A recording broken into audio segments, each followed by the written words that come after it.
Morning class. कल आप लोगों को पेपर है तो आज मैं सोचा कि आप लोगों के लिए वीडियो एक बना दी जाए। तो जैसे अगर क्वेश्चन आता है आप लोगों का, comment on Indian foreign policy since independence, तो इसमें बेसिकली आप लोग क्या लिखोगे।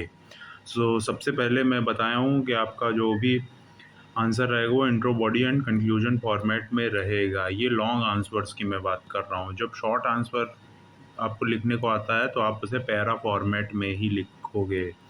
अब पैरा फॉर्मेट में भी कई बच्चे जैसे इंट्रो, बॉडी, कंक्लूजन, उसमें इंट्रो लिखना नहीं रहता है कि इंट्रो लिखे फिर बॉडी लिखे फिर कंक्लूजन लिखे। ये इवेल्युएटर को अपने आप पता चल जाता है जब आप अपने आंसर की शुरुआत करते हो।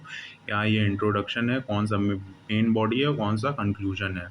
जब भी शॉर्ट आंसर जब आते हैं लिखने के लिए तो आप उसे पैरा फॉर्मेट में लिखोगे। अब ये मैं जो देखा हूँ, ये जो मुझे लगता है वो मैं बता रहा हूँ। आप किसी और टीचर से पूछोगे तो उसके पॉइंट ऑफ व्यू अलग हो सकते हैं, ये मेरे पॉइंट ऑफ व्यू हैं। तब मैं अपने पॉइंट ऑफ व्यू से आप लोगों को ये चीज़ बता रहा हूँ, क्योंकि सब अलग अलग तरीके से सब लोग सोचते हैं। मैं जिस तरीके से सोच रहा हूँ वो चीज़ मैं आपको बता रहा हूँ। तो अगर ये क्वेश्चन आता है तो आप इंडियन फॉरेन पॉलिसी की पहले डेफिनेशन बताओ क्या है। इंट्रोडक्शन में इंडियन फॉरेन पॉलिसी क्या है, तो इंडियन फॉरेन पॉलिसी क्या है? Set of principles, objectives and strategies जो गाइड कर रही हैं इंडिया का रिलेशन किसी दूसरी कंट्री के साथ।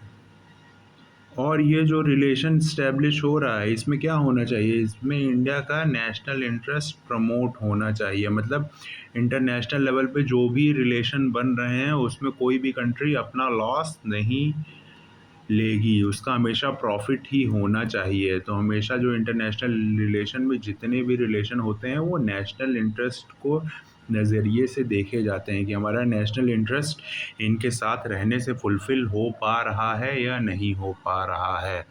तो आप ये इंट्रोडक्शन में आप लिख दोगे इंडियन फॉरेन पॉलिसी है क्या।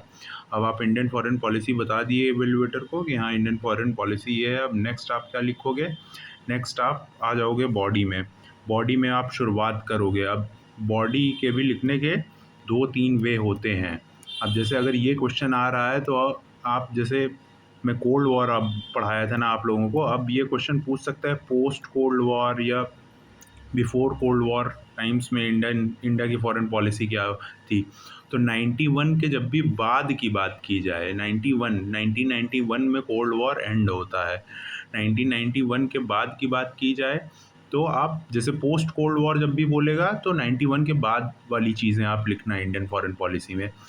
और बिफोर कोल्ड वॉर बोले तो 91 से पहले की चीज़ लिखना आप लोग। तो जैसे इसमें तो कुछ नहीं बोला, इसमें सीधे बोला है कि आप कमेंट करिए Indian foreign policy since independence.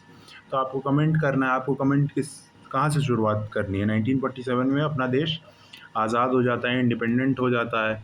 फिर इस देश के पहले प्रधानमंत्री कौन बनते हैं, जवाहरलाल नेहरू। नेहरू से आप शुरुआत करेंगे कि नेहरू की जो फॉरेन पॉलिसी थी वो आइडियलिस्टिक फॉरेन पॉलिसी थी। फिर आप बताओगे इंदिरा गांधी के टाइम पीरियड में क्या हुआ, अटल बिहारी वाजपेयी की फॉरेन पॉलिसी कैसी थी। जैसे अटल बिहारी वाजपेयी, इंदिरा गांधी के टाइम पीरियड में भी क्या हुआ, पहला न्यूक्लियर टेस्ट हुआ। फिर अटल बिहारी वाजपेयी के भी टाइम पीरियड में न्यूक्लियर टेस्ट हुए। फिर आई के गुजराल, जो गुजराल डॉक्ट्रिन दिए थे आपको वो लिखना है। फिर प्रेजेंट टाइम में नरेंद्र मोदी की गवर्नमेंट में इंडियन फॉरेन पॉलिसी कैसी चल रही है। फिर आपको क्या करना है, अपने आंसर का कंक्लूजन करना है। कंक्लूड करोगे आप अपना आंसर, उससे पहले आप बता सकते हो कि जो मोदी गवर्नमेंट की फॉरेन पॉलिसी है उसमें हमें blend of idealism and realism देखने को मिलता है। मतलब ना हम पूरी तरीके से आदर्शवादी हैं, ना हम पूरी तरीके से यथार्थवादी हैं, हम मिडिल पाथ चूज़ करते हैं। जैसे मिडिल पाथ कहने का क्या मतलब है, अब पाकिस्तान जो टेररिज्म इंडिया में प्रमोट कर रहा है उसका हम लोग जवाब देते हैं, उसको हम लोग रिटेलिएट करते हैं। जैसे ऑपरेशन सिंदूर हुआ, तो ये सारी चीज़ें हम लोग किए हैं मोदी गवर्नमेंट में। मतलब ये प्रेजेंट टाइम की फॉरेन पॉलिसी है। फिर आप अपना आंसर को कंक्लूड करोगे। तो अगर इस तरीके से क्वेश्चन आए तो आपको इस तरीके से लिखना है, तो आपके अच्छे मार्क्स आ जाएंगे। फिर आइए नेक्स्ट देखते हैं।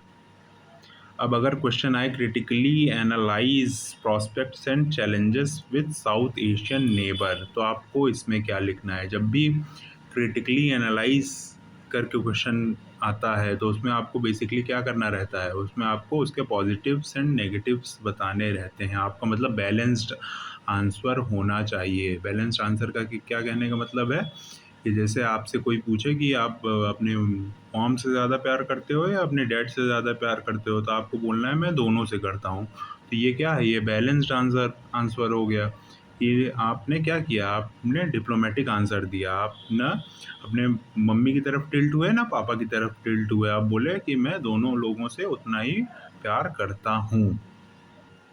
फिर आप इंट्रोडक्शन में सबसे पहले लिखोगे इसमें कि इंडिया के साउथ एशियन नेबर्स कौन कौन हैं। तो इंडिया को आप बताओगे कि इंडिया किस रीजन में बिलोंग करता है। इंडिया के साउथ एशियन नेबर्स कौन कौन से हैं, जैसे चाइना हो गया, नेपाल हो गया, बांग्लादेश हो गया, म्यांमार हो गया।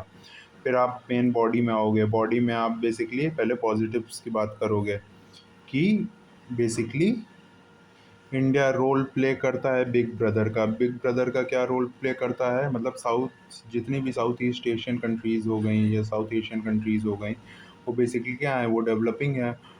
इंडिया एक बेटर स्टैंड पे इस समय खड़ा है, मतलब उन लोगों से अच्छा ही इंडिया परफॉर्म कर रहा है। तो इंडिया उन लोगों की जो डिमांड है वो ग्लोबल फोरम्स पे रखता है। इंडिया अपॉर्चुनिटी प्रोवाइड करता है, जैसे नेपाल से कई लोग देखो इंडिया में आते हैं एम्प्लॉयमेंट लेने के लिए, मतलब यहाँ उन लोगों को रोज़गार मिलता है। म्यांमार से कई लोग आते हैं, वहीं आप देखोगे बांग्लादेश से भी कई लोग आते हैं इंडिया में। तो इंडिया अपॉर्चुनिटी प्रोवाइड करता है इन लोगों को।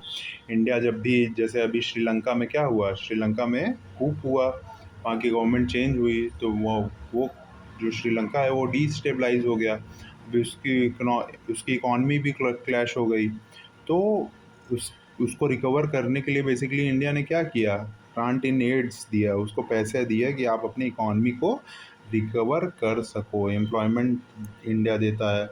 फिर उन लोगों की डिमांड्स ग्लोबल प्लेटफॉर्म्स पे रखता है। जैसे मैं आपको जब पढ़ा रहा था क्लाइमेट चेंज, तो कैसे है अफ्रीकन कंट्रीज़ अपनी डिमांड नहीं रख पा रही हैं, तो इंडिया रोल प्ले कर रहा है बिग ब्रदर का कि जो अगर जैसे जो डेवलपिंग कंट्रीज़ हैं वो अपनी डिमांड नहीं रख पा रहे हैं, तो इंडिया उनके बिहाफ पे डिमांड उनकी रखेगा ग्लोबल फोरम्स पे। तो ये सारी चीज़ें आप पॉजिटिव में लिखोगे।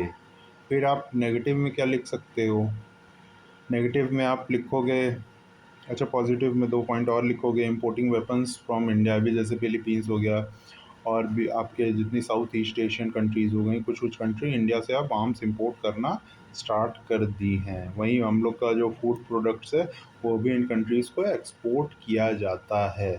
फिर आप उनके नेगेटिव्स में लिखोगे डिस्टेबलाइज, मतलब ये जितनी कंट्री हैं यहाँ डिस्टेबलाइज रीजन हमें देखने को मिलता है। जैसे श्रीलंका हो गया, बांग्लादेश हो गया, तो यहाँ पे गवर्नमेंट चेंज हो रही है। अब गवर्नमेंट जब यहाँ की चेंज होगी, जो नई गवर्नमेंट बनेगी, वो कौन बनवा रहा है। अब जैसे जो नेपाल में गवर्नमेंट बनी उसको यूएस पूरा सपोर्ट किया। जो श्रीलंका में गवर्नमेंट बनी, श्रीलंका में जो कूप हुआ वो भी यूएस ने कराया। नेपाल में जो प्रोटेस्ट हुआ वो भी यूएस ने कराया।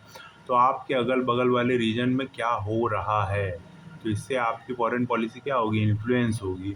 ये सारी चीज़ें आप नेगेटिव में लिखोगे कि डिस्टेबलाइज जब रीजन रहेगा हमारे बगल में, तो ये हमारे लिए हमेशा लॉस की बात रहेगी, हमेशा हमारा घाटा ही होगा, फ़ायदा नहीं होगा। फिर आप लिखोगे मनी लॉन्ड्रिंग। अब जैसे नेपाल के रास्ते से क्या होता है, पैसा आता है, जैसे पाकिस्तान क्या करेगा, नेपाल के रास्ते पैसा भिजवाएगा, नकली जो वो रहते हैं, नोट्स रहती हैं, वो नेपाल के रास्ते इंडिया में एंट्री लेती हैं, बांग्लादेश के रास्ते इंडिया में एंट्री लेती हैं। तो ये सारी चीज़ें आप लोग नेगेटिव पॉइंट्स में अपने इंक्लूड करोगे। फिर बॉर्डर डिस्प्यूट हमें देखने को मिलता है, जैसे इन चाइना हो गया, पाकिस्तान हो गया, फिर नेपाल का भी मैंने पढ़ाया था, बांग्लादेश का भी मैंने पढ़ाया था। ये सारी चीज़ें आप इस आंसर में इंक्लूड करोगे। फिर ह्यूमन ट्रैफिकिंग, इंडिया से कई बच्चों को, कई छोटी छोटी बच्चियों को क्या किया जाता है, बांग्लादेश के थ्रू, नेपाल के थ्रू विदेशों में भेज दिया जाता है। तो ह्यूमन ट्रैफिकिंग की भी हमें प्रॉब्लम देखने को मिलती हैं। फिर आप अपने आंसर को कंक्लूड करोगे। अगर determinants of Indian foreign policy पे क्वेश्चन आता है, तो पहले आप इंट्रो में बताओगे उसका इंडियन फॉरेन पॉलिसी है क्या। अब आप इंट्रोडक्शन दे दिए, अब आप बॉडी में लिखोगे जो फैक्टर इन्फ्लुएंस कर रहे हैं इंडियन फॉरेन पॉलिसी को बनाने में, मतलब दूसरे कंट्री के साथ हमारे रिलेशन कैसे रहेंगे, इसमें क्या क्या फैक्टर्स इन्वॉल्व होते हैं, वही होते हैं डिटर्मिनेंट्स। फिर आप पहला क्या बताओगे? ज्योग्राफी। ज्योग्राफी में आप क्या बताओगे, कैसे ज्योग्राफी इन्फ्लुएंस कर रही है foreign policy, Indian foreign policy को? अब इंडिया के पड़ोसी, इंडिया के नेबर में कौन कौन है? चाइना है इंडिया के नेबर में, फिर कौन है? पाकिस्तान है, फिर कौन है? बांग्लादेश है। अब पाकिस्तान और चाइना के साथ क्या हमें देखने को मिलता है? अपना बॉर्डर डिस्प्यूट देखने को मिलता है। तो इंडिया की जो फॉरेन पॉलिसी इन लोगों के साथ कैसी रहेगी? इन लोगों के साथ कभी अच्छी नहीं रहेगी इंडिया की फॉरेन पॉलिसी। जैसे पाकिस्तान और चाइना हो गए। चाइना जिस जिस ग्लोबल प्लेटफॉर्म पे प्रेजेंट है, उन प्लेटफॉर्म्स पे हम लोग अपना प्रेजेंस नहीं दिखाते हैं। कई बार चाइना हमें फोर्स करता है कि आप भी आइए, आप भी हमारे साथ खड़े होइए, तो हम लोग उसको डिनाई कर देते हैं कि हमें आपके साथ नहीं खड़े होना है। वही हाल पाकिस्तान का आप लोग देखते हो। पाकिस्तान को इंडिया क्या करता है? हर ग्लोबल प्लेटफॉर्म पे क्रिटिसाइज़ करता है कि पाकिस्तान जो कर रहा है वो अच्छा नहीं कर रहा है, पाकिस्तान इंडिया में टेररिज्म फैला रहा है। फिर वहीं बांग्लादेश में अभी देखो रिजीम चेंज हुआ, तो जो रिजीम चेंज हुई है, जो वहाँ एक स्पेसिफिक कम्युनिटी के साथ जितनी चीज़ें हो रही हैं, मतलब गलत काम हो रहे हैं, उसको इंडिया क्रिटिसाइज़ कर रहा है ग्लोबल फोरम्स पे कि एक स्पेसिफिक कम्युनिटी के साथ आप इतना भेदभाव नहीं कर सकते हो। तो ज्योग्राफी डिसाइड कर रही है इंडिया की फॉरेन पॉलिसी किसी दूसरी कंट्री के साथ कैसी रहेगी। अब ये सारे एक्सटर्नल फैक्टर हो गए। अब डोमेस्टिक फैक्टर क्या होंगे? अब जैसे डोमेस्टिक लेवल पे जो, जैसे आप लोग देखे होंगे अभी मणिपुर से बेसिकली कौन पकड़ा है? मणिपुर से एक स्पाई को पकड़ा गया है। अब ये स्पाई कहाँ का रहने वाला था? ये स्पाई अमेरिका का रहने वाला था। तो अमेरिका कभी नहीं ये मानेगा कि ये स्पाई अमेरिकन है और ये एक स्पाई है। तो ये बेसिकली क्या करने आया? ये बेसिकली मणिपुर में आए लोगों को भड़काने के लिए कि मणिपुर में वायलेंस हो सके। तो डोमेस्टिक, ये जितने पानी वाले हैं, जब भी मैं वीडियो बनाता हूँ तो ये आपको इसी तरह आवाज़ आती रहेगी कि पानी सब्जी वाला आ गया, पानी वाला आ गया। लेकिन हमें इन लोगों को इग्नोर करना है। जैसे मैं अभी ग्रुप में वो बोल रहा था ना, इग्नोर करना है, तो इन लोगों को इग्नोर करना है। बैकग्राउंड जो नॉइज़ आ रही है उसे इग्नोर करिए। सो ये सब लोग आ रहे हैं अमेरिका से ताकि इंडिया में क्या हो सके? वायलेंस हो सके इंडिया में, लोग एक दूसरे को मारें, इंडिया डिस्टेबलाइज हो सके, इंडिया की कभी इकोनॉमिक ग्रोथ ना हो सके, कभी इंडिया डेवलप्ड नेशन ना बन सके।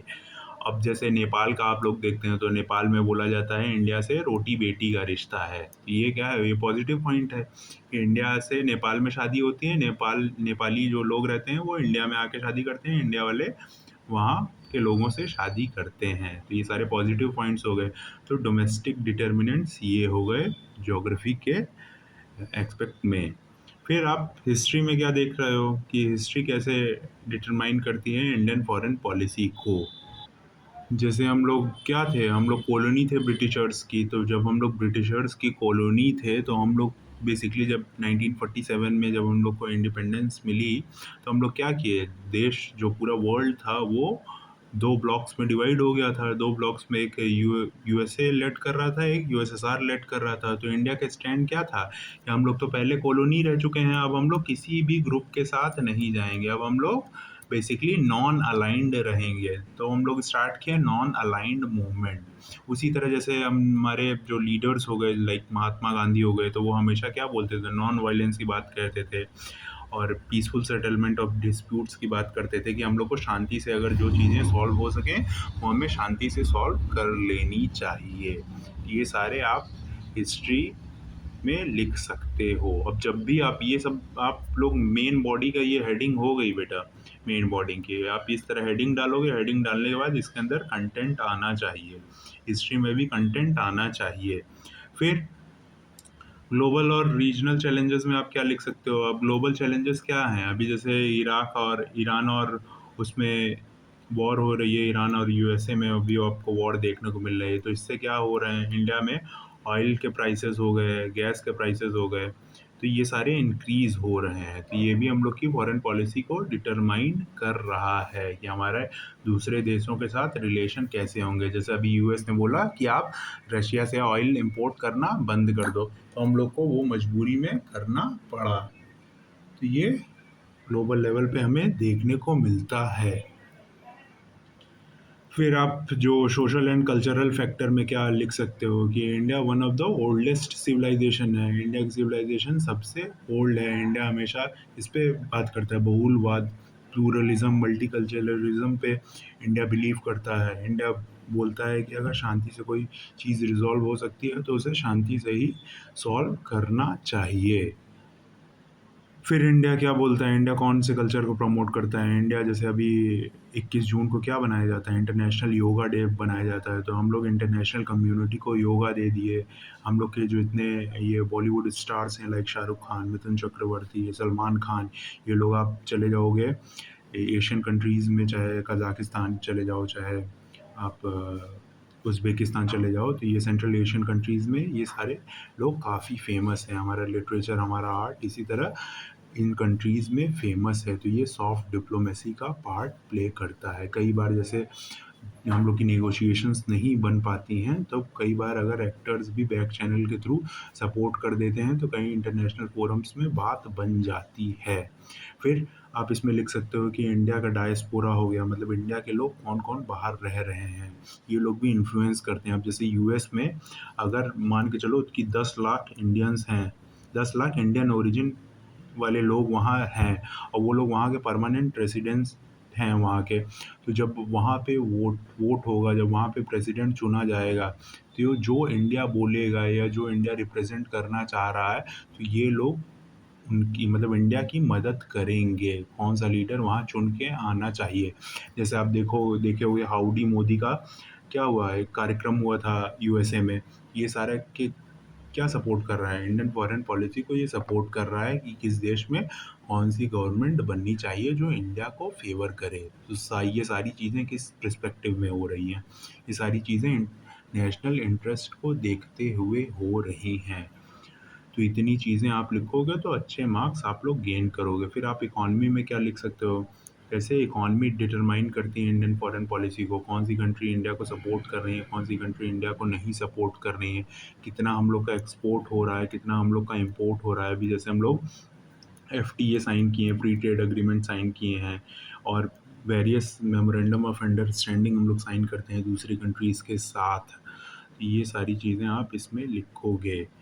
फिर नेक्स्ट क्वेश्चन आता है India US relationship in post cold war era. अभी मैं बता रहा था ना, पोस्ट कोल्ड वॉर एरा की जब भी बात आए तो 91 के बाद इंडिया, इन 1991 के बाद इंडिया और यूएस के रिलेशन कैसे थे ये आपको बताना है इस क्वेश्चन में।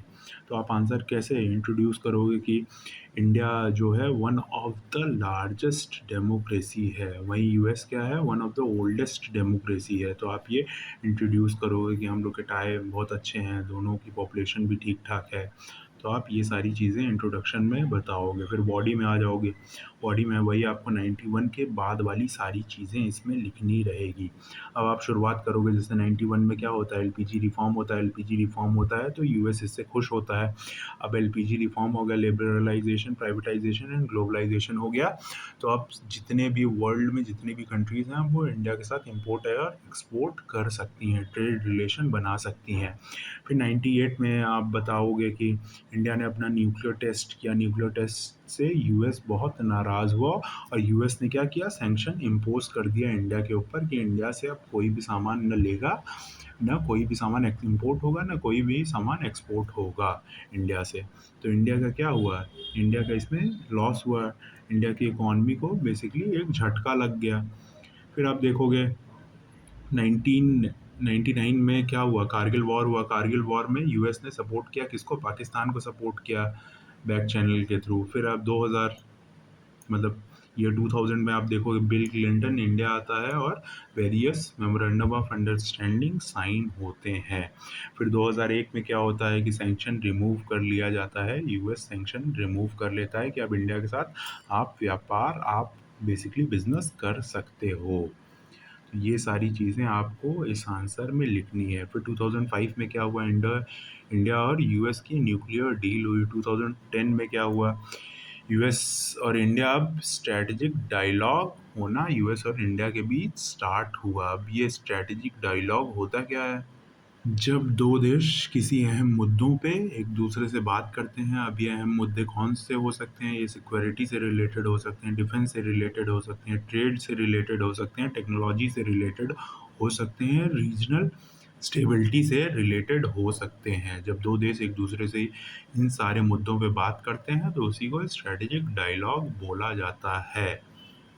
तो 2010 में हमें ये देखने को मिलता है। फिर 2014 में क्या होता है, मोदी गवर्नमेंट आ जाती है। मोदी गवर्नमेंट में हमें क्या-क्या देखने को मिलता है, यूएस से इंडिया के रिलेशन कैसे इम्प्रूव होते हैं। अभी जैसे लेटेस्ट में आप देखोगे तो इंडिया ने क्या कर लिया, इंडिया ने एफटीए साइन कर लिया है यूएसए के साथ। जब भी मोदी मतलब जाते थे यूएस में तो बहुत ढेर सारे एमओयू साइन होते थे इंडिया और यूएस के बीच। तो इससे हम लोग के रिलेशन और मजबूत हमें देखने को मिलते हैं। तो ये सारी चीज़ें आप लिखोगे, फिर आप क्या करोगे, कंक्लूड करोगे अपना आंसर। फिर आइए नेक्स्ट क्वेश्चन देखते हैं। नेक्स्ट क्वेश्चन बोल रहा है इंडियाज़ एंगेजमेंट इन मल्टीलैटरल फोरम्स। अब पहले आप बताओगे मल्टीलैटरल फोरम होती क्या है? मल्टीलैटरल फोरम की आप डेफिनेशन दोगे, इंट्रो दोगे। अब मल्टीलैटरल फोरम क्या होते हैं? ये डिप्लोमेटिक फोरम होते हैं जिसमें 3 या 3 से ज़्यादा कंट्रीज़ एक साथ मिल के बैठती हैं, किसी मुद्दे पर नेगोशिएशन इन लोग के होते हैं, इंटरनेशनल एग्रीमेंट्स होते हैं, साइन किए जाते हैं। तो ये होता है मल्टीलैटरल फोरम में यही यही चीज़ें होती हैं। फिर आप मेन बॉडी में आ जाओगे। मेन बॉडी में इंडिया कौन कौन से मल्टीलैटरल फोरम्स में है, तो आप बताओगे वर्ल्ड ट्रेड ऑर्गेनाइजेशन में है, इंटरनेशनल मॉनेटरी फंड में है, ब्रिक्स में है, शंघाई कॉरपोरेशन ऑर्गेनाइजेशन में है। फिर आप बताओगे आसियान में है, फिर रशिया इंडिया चाइना में है, फिर I2U2 में है, क्वाड में है। तो इन सब चीज़ों के बारे में आप बॉडी में ये एकदम बेटा, ये WTO के बाद फिर मैं WTO पढ़ाया हूँ क्लास में, क्योंकि आज मैं आपको नहीं मतलब पूरा डिटेल में तो नहीं पढ़ा पाऊँगा, ये इम्पॉसिबल टास्क है ना मेरे लिए। तो मैं आपको ये बता रहा हूँ, ये जितनी चीज़ें मैं पहले बताया हूँ ये मैं आपको बता रहा हूँ कैसे आपको अपना आंसर लिखना है, कैसे आप अच्छे मार्क्स आपको ये लिखने से मिलेंगे, ये मैं बता रहा हूँ। तो आप ये सारी चीज़ें बताओगे, इसका कंटेंट लिखोगे, तब जाके अच्छा मार्क्स मिलेगा। तो इन फोरम्स में इंडिया का प्रेजेंस है। फिर क्या बोलोगे आप कि India voice of global south है, मतलब इंडिया ग्लोबल साउथ का बेसिकली लीडर है, मतलब रिप्रेजेंट कर रहा है ग्लोबल साउथ को।